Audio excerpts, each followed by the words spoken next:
Okay, this is a confusing one. Not because, well, you'll see.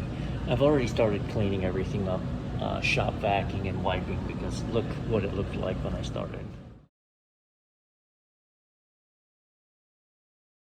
They said that this unit's just not making ice. And they said it runs for, you know, I asked if they ever hear it beeping, and they said no. And then said it runs for like half an hour and then it stops. When I got here, it was completely full with ice sitting in the head. I pulled some product, I pulled ice, and then I watched it fire up, and it did indeed fire up and start making ice. This is a new head, a new-ish head, just from how clean and pretty it is. Also, these are literally hand tight. So that confirms for me somebody who's been in here and being lazy. The only reason a unit would stop working, and oh, that's fun, and not beep. It wouldn't beep if it was off on its bin switch, right? So otherwise it would recognize an error of some sort. So I wonder if perhaps, because when I found it, it was full. Perhaps when it's not full, there are times when the bin switch malfunctions and opens and shuts down the unit. So, but also I'm gonna pull this fan blade off, because as is the typical arrangement, these coils are, stand by, yeah, these coils are not good. So while I'm here, I'm gonna just pull this fan blade off. I'm gonna probably leave the motor in place. Pull the fan blade off and clean those coils quick. Just dry clean them and vacuum them out. Again, this would mean that every hour or so, when this hose, this is the dump valve, right? So when it flushes its water into the reservoir, it goes there, and then just everywhere. Come on, man. But after all that, I'm gonna test this switch a dozen times, and if I can get it to not function at all, then I'll change it. I got one of those in the van. So that is absolutely the only suspect here for the problem they're describing. If it's not beeping, then it's shutting down, thinking it's full. While you have this blade out, clean it.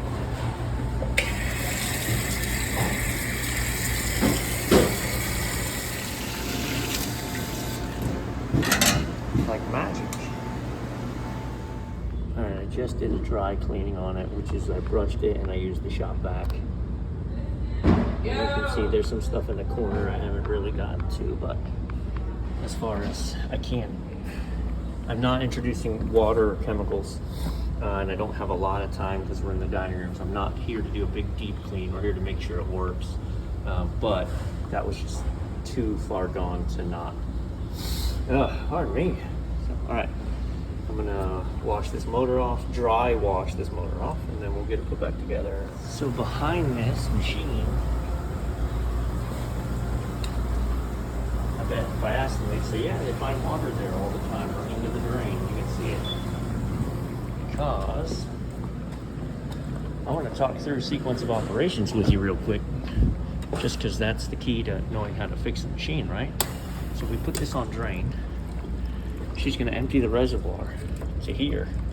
It's supposed to go down that drain, but it's not. It's just trickling down the side of the machine.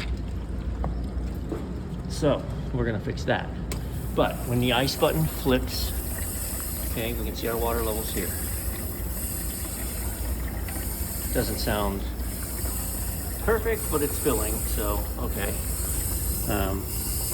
I would say we need to check, make sure the filter screen's not clogged and that. So, there's a float in there. The float senses, hey, water's full, ready for refrigeration. Then what happens is it starts the gear motor, and this starts spinning, and it starts the condenser fan, and that starts spinning. The compressor is going to hold off 2 or 3 minutes before it fires up. Then the compressor is going to start.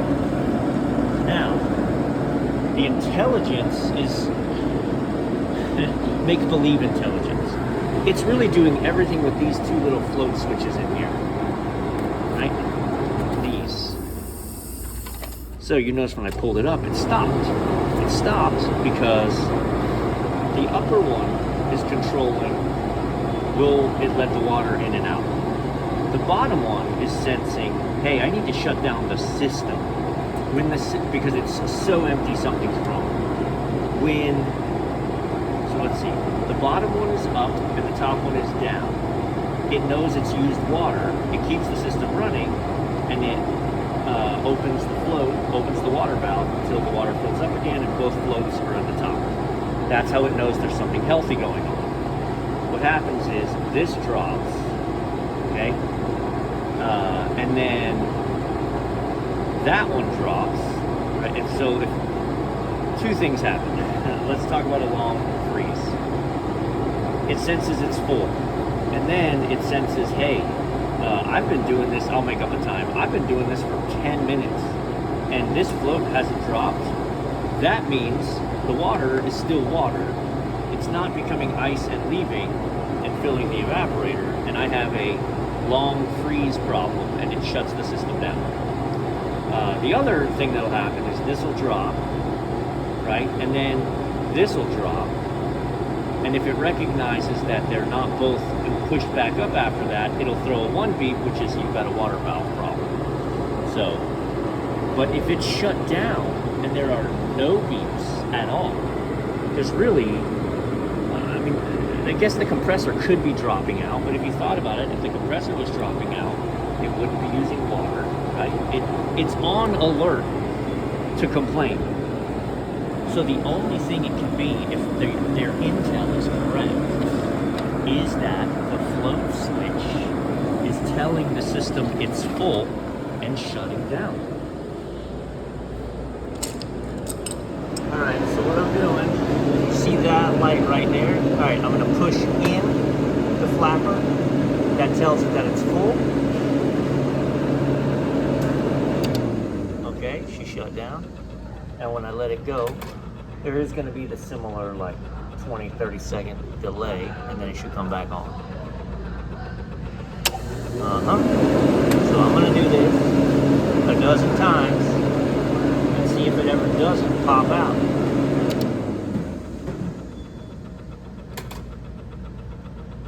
And if I do this a dozen times and we don't have any trouble, then it's not the bin switch. There is one other thing it could be. And man, I don't know if I have one in my van or not. It's that. But I can usurp it. We'll talk about what that is. That is a, it's a defrost timer. It's a defrost clock. But it dumps the water valve after like 6 hours in case it's stale overnight so the water doesn't sit in there. I don't think it's this switch. I don't think it's this switch. No, which leads me just to that now. Let me get this back together. Okay, what is this? This is defrost clock. Let me see how hard it turns. Well, it doesn't turn bad. There's a certain place, right, where it clicks. And when it clicks, I missed it.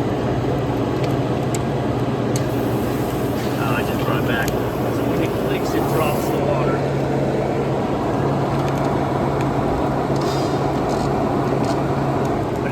Basically puts the unit, but this is spinning freely. I don't think it's this. I don't think it's this either. Sometimes if these just spin real rough, but no, it's not. She's spinning pretty well. Let's see what I can do about getting this. This is just a piece of CPVC that fits real nice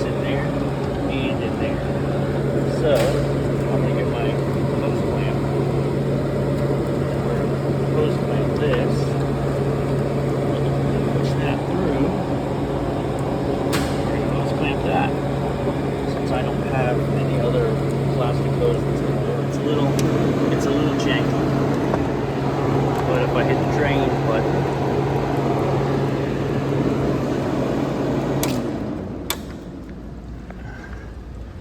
now it's draining, we're not leaking, and down the drain we go. Hooray! Alright, so in hindsight, I want to do something. I want to put this back at the edge of, I'm going to call it defrost, but it's not, it's a dump cycle.